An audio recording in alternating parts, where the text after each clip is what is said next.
Deuteronomy Chapter 14.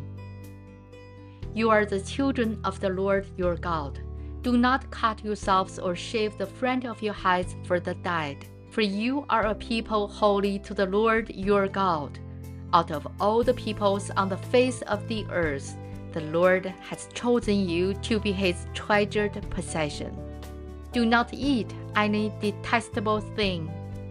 These are the animals you may eat: the ox, the sheep, the goat, the deer, the gazelle, the roe deer, the wild goat, the ibex, the antelope, and the mountain sheep. You may eat any animal that has a split hoof divided in two and that chews the cud. However, of those that chew the cud or that have a split hoof completely divided, you may not eat the camel, the rabbit, or the coney. Although they chew the cud, they do not have a split hoof. They're ceremonially unclean for you. The pig is also unclean. Although it has a split hoof, it does not chew the cud. You are not to eat their meat or touch their carcasses. Of all the creatures living in the water, you may eat any that has fins and scales. But anything that does not have fins and scales, you may not eat. For you it is unclean.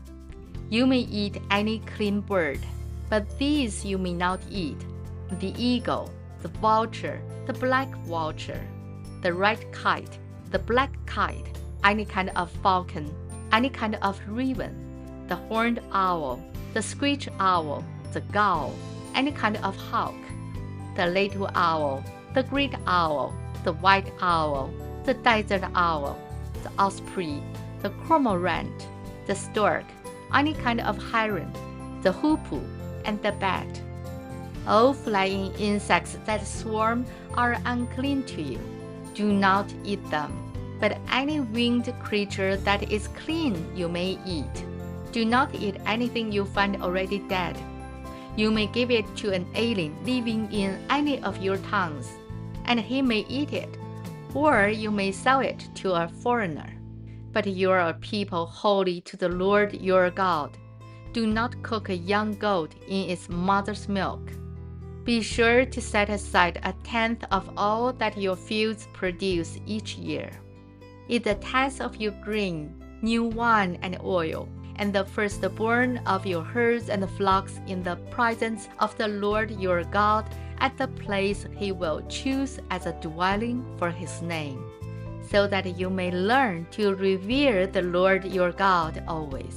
But if that place is too distant, and you have been blessed by the Lord your God and cannot carry your tithe, because the place where the Lord will choose to put his name is so far away, then exchange your tithe for silver, and take the silver with you and go to the place the Lord your God will choose. Use the silver to buy whatever you like: cattle, sheep, wine, or other fermented drink, or anything you wish.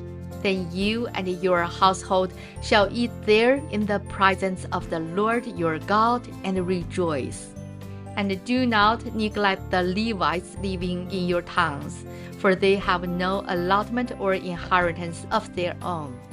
At the end of every 3 years, bring all the tithes of that year's produce and store it in your towns, so that the Levites, who have no allotment or inheritance of their own, and the aliens, and the fatherless, and the widows who live in your towns may come and eat and be satisfied. And so that the Lord your God may bless you in all the work of your hands. This is the end of Deuteronomy Chapter 14. 神的话语要昼夜思想，与恩读经频道期待与您下次再见。